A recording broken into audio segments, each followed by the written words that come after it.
Sistem pemilu proporsional terbuka sedang digugat di Mahkamah Konstitusi melalui Judicial Review Undang-Undang Nomor 7 Tahun 2017. Pada saat ini, Indonesia menganut sistem pemilihan umum secara proporsional terbuka. Nah, dalam sejarah pemilu, Indonesia pernah menjalankan sistem pemilihan umum proporsional tertutup, yaitu hanya memilih atau mencoblos gambar partai politik, yaitu pada pemilu sepanjang Orde Baru, kemudian pemilu tahun 1999 pasca reformasi itu masih menjalankan sistem pemilihan umum proporsional tertutup. Jadi hanya mencoblos gambar partai. Nah, siapa yang akan duduk di DPR itu ditentukan oleh partai politik. Kemudian sistem pemilihan umum proporsional terbuka ini mulai diperkenalkan pada pemilu tahun 2004, di mana pada pemilu tersebut eh, digunakan sistem gabungan yaitu proporsional terbuka dan proporsional tertutup. Artinya kita juga bisa memilih calon atau mencoblos nama legislatif, namun calon legislatif tersebut harus memenuhi BPP, yaitu bilangan pembagi pemilih. Jadi senilai harga kursi. Jika tidak mencapai BPP, maka eh, calon yang akan duduk ditentukan oleh partai politik berdasarkan nomor urut.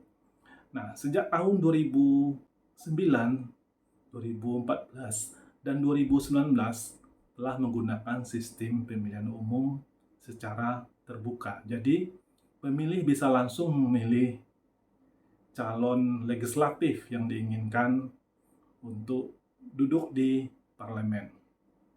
Nah, apa keuntungan dan kerugian antara sistem pemilihan umum terbuka dan tertutup ini? Kalau secara terbuka, jadi pemilih itu bisa langsung memilih calon yang dikehendaki untuk duduk di parlemen. Sementara secara tertutup, itu hanya memilih gambar partai dan partai yang menentukan siapa yang akan duduk di parlemen. Kemudian yang kedua, keuntungan terbuka adalah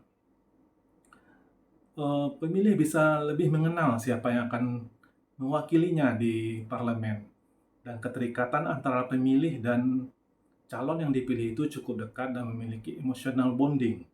Sementara dengan proporsional tertutup, ibaratnya seperti beli kucing dalam karung. Kenapa? Karena pemilih tidak mengenal siapa-siapa saja yang akan mewakili mereka di parlemen atau di DPR. Kemudian diberitakan atau diilustrasikan bahwasanya sistem pemilihan umum secara terbuka ini bisa lebih demokratis dibanding dengan secara tertutup. Nah, kalau bicara kerugian juga proporsional terbuka ini diperkirakan pihak yang memiliki uang banyak itulah yang bisa duduk di DPR. Kenapa? Karena ditengarai bahwasanya transaksi uang atau money politik antara calon legislatif dengan pemilih itu benar adanya dan terjadi transaksi antara si calon dengan pemilih. Jadi money politik ini cukup banyak terjadi di lapangan. Sementara kalau dengan sistem proporsional tertutup diharapkan bahwasanya money politik antara pemilih dengan calon itu bisa ditiadakan atau diminimalisir. Nah, apakah money politik akan langsung hilang atau tidak ada jika digunakan proporsional tertutup? Tentunya money politik ini malah terjadi di dalam internal partai politik tersebut. Jadi, anggota-anggota yang akan maju sebagai calon di pemilihan umum, anggota legislatif ini akan berebut untuk mendapatkan nomor urut bagus atau nomor urut teratas. Nah, untuk mencapai nomor urut teratas ini pastinya finansial akan sangat berpengaruh terhadap calon yang akan mendapatkan nomor urut yang bagus.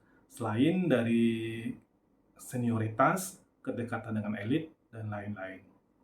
Kemudian juga dengan sistem proporsional tertutup ini, kontrol partai politik akan terlihat sangat mutlak di dalam pemilihan calon-calon legislatif, di mana hanya para elit yang akan bisa duduk di parlemen. Kenapa? Karena mereka-mereka inilah yang bisa mendapatkan nomor urut cantik atau nomor urut yang bagus, 1, 2, atau 3.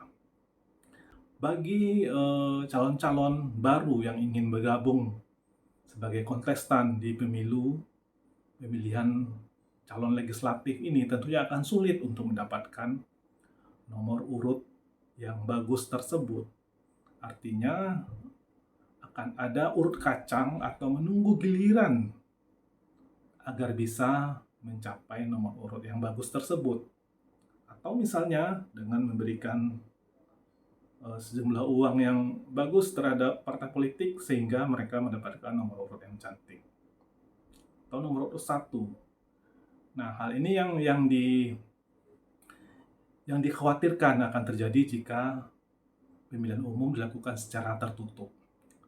Sikap-sikap partai politik atas sistem pemilihan umum ini berbeda cukup besar, yaitu 8 partai politik menyatakan menolak sistem pemilihan umum secara tertutup. 8 partai politik tersebut adalah Gerindra, Golkar, PAN, P3, Nasdem, Demokrat, PKS, dan PKB.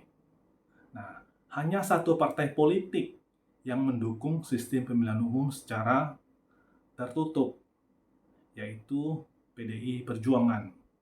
Nah, Partai Amanat Nasional melalui ketua umumnya yaitu Zulkifli Hasan menyatakan keras menolak sistem pemilihan umum secara terbuka ini, bahkan mengancam akan melakukan demonstrasi besar-besaran jika akhirnya MK memutuskan untuk mengabulkan permohonan agar pemilihan umum dilakukan secara tertutup.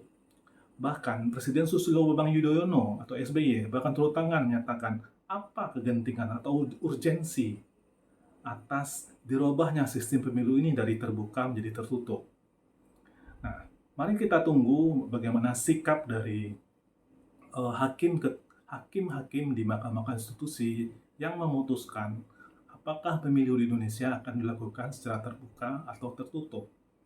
Kita sebagai pemilih tentunya menginginkan sistem pemilihan umum tetap dilangsungkan secara terbuka agar kita bisa tahu siapa-siapa saja orang-orang atau calon-calon yang akan mewakili suara kita di parlemen. Apakah orang-orang tersebut bisa mewakili secara baik atau tidak. Dan kita sebagai pemilih juga melihat rekam jejak orang-orang yang akan kita pilih di parlemen.